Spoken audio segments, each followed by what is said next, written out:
Another thing networks do is handle the money involved. Buying and selling ads happens every second of every day. And the networks collect money from businesses and pay the websites that show the ads. Most importantly, advertising networks collect and share data with businesses. They can tell you how many times your ads are shown, how many times they're clicked on, how much they cost you, where they have been showing up, and how all this varies between the websites and audiences you are targeting.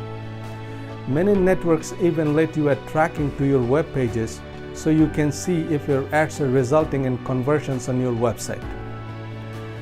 If you want to use display advertising to promote your business across the web, advertising networks are a great place to start.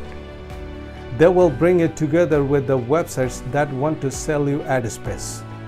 They will let you decide where your ads will be seen, who will see them. They will manage the money for everyone involved.